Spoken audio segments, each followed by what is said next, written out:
আল্লাহ রাসূলের বিশ্বস্ত সাহাবী তালহা রাদিয়াল্লাহু আনহু তীরের আঘাতে তিনি পড়ে গেছেন। এই অবস্থায় আরো অনেক সাহাবী যখন শহীদ হয়ে যাচ্ছে এরপরে দেখা যাচ্ছে যে 10 জন সাহাবী ছিল, 10 জনের ভিতরে মাত্র একজন আছে। একজন সাহাবীকে প্রথম টিকে থাকতে পারবে।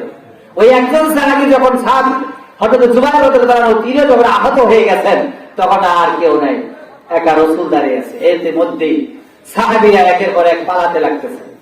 এই অবস্থায় আল্লাহ রাসূল বলছেন, তোমরা কোন কারণে আমাকে একা রেখে চলে যাচ্ছ, অথচ তোমরা শপথ গ্রহণ করেছ আমি যতক্ষণ পর্যন্ত নির্দেশ না দেব ততক্ষণ পর্যন্ত এই যুদ্ধের ময়দান থেকে সরে যাবে না। এই সময় হযরত সাদ রাদিয়াল্লাহু আনহু নরাদত উতবা তিনি কি করলেন, পাথর নিয়ে আসলেন, তার হাতে তরবারি নেই। একটা পাথর আঘাত করলেন, কপাল লাগলো, তখনকার তার কপালের ভিতরে যখন হেলমেটটা ভেঙে ঢুকে পড়লো, রক্ত ছিটকে গিয়ে পড়া শুরু করল। আল্লাহু আকবার বলেন। এই অবস্থায় আরেকজন কাফের আসলেন, তিনি আরেকটি গাল বরাবর লাগাই দিলেন আল্লাহ রাসূলের কান বরাবর। এই সময় ওই লোহার হেলমেটটা ভেঙে ভিতরে ঢুকে পড়লো। আরেকটা কাফের বেঈমান এসে যখন মুখ বরাবর আঘাত করলেন, নবী করিম সাল্লাল্লাহু আলাইহি ওয়াসাল্লাম একটি ধার ভেঙে গেলেন। এবার আল্লাহ রাসূল যখন পড়ে গেছেন, দেখেন ওই সময় আবু সুফিয়ান ওরে বলতেছে মুহাম্মদ শেষ, নিবাস শেষ, এরকম করে পাহাড়ের ভিতরে বলতেছে। যাই হোক, লম্বা ঘটনা আমি সংক্ষিপ্ত করে বলি।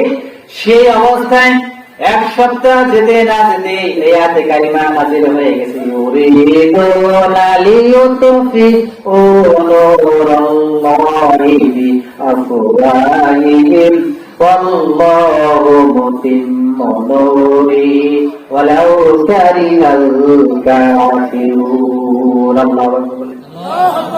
তাহলে দেখেন আল্লাহ পাক বলেন, ওরা চায় মুখের ফু দিয়ে, কথা বলছেন, মুখের ফু দিয়ে, ওরা চায় মুখের ফু দিয়ে আমার ইসলামের সংগঠনটা নিষিদ্ধ করে দিতে, দুর্বল করে দিতে, নির্মূল করে দিতে, শেষ করে দিতে। আল্লাহ পাক বলেন, আল্লাহু মুতিম্মু নূরিহি, আমি আমার নামে কসম করে বলছি। আল্লাহ পাক বলেন, আল্লাহি, আমি আল্লাহ, আমি নিজেই কসম খাচ্ছি আর বলছি। এরপরে আল্লাহ পাক বলেছেন,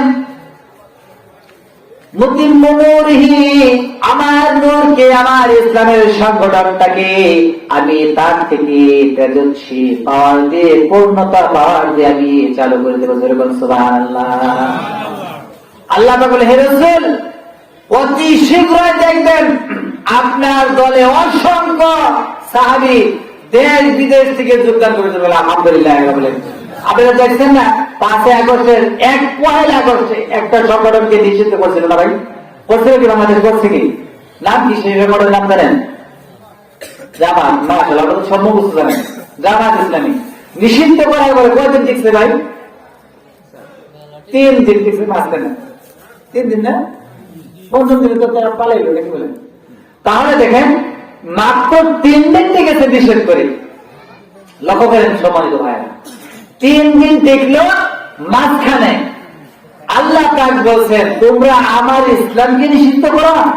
সম্মানিত ভাইরা লক্ষ্য করুন, আল্লাহ পাকের কথাটা কত সুন্দর। ইউরিদুনা লিয়ুতফিউ নূর, আল্লাহ পাক বলেন, যদি তোমরা সকলে মিলে যদি আমার ইসলামের মধ্যে যদি ফু দাও, তার মানে আপনারা সকলে মিলে যদি একটা আগুনের কুণ্ডের ভিতরে যদি ফু দেন, তাহলে আগুন কি জ্বলবে না নিভবে? জ্বলবে না নিভবে? জ্বলবে। এইটাই হচ্ছে আল্লাহর নূর, এটাই বুঝাচ্ছেন আল্লাহ তাআলা। প্রাচীর হচ্ছে এটা যে ইসলামের সংগঠনকে যখন নিষিদ্ধ করবে বা ধাক্কা দিয়ে সরিয়ে দিবে, নিপাত করে দিবে, তখন আমি ওই ইসলামের সংগঠনকে পূর্ণ পাওয়ার দিয়ে, তেজস্বী দিয়ে, লোক দলে দলে যোগদান করে ওই সংগঠনটা আমি বিজয় করে দিলাম। সুবহানাল্লাহ।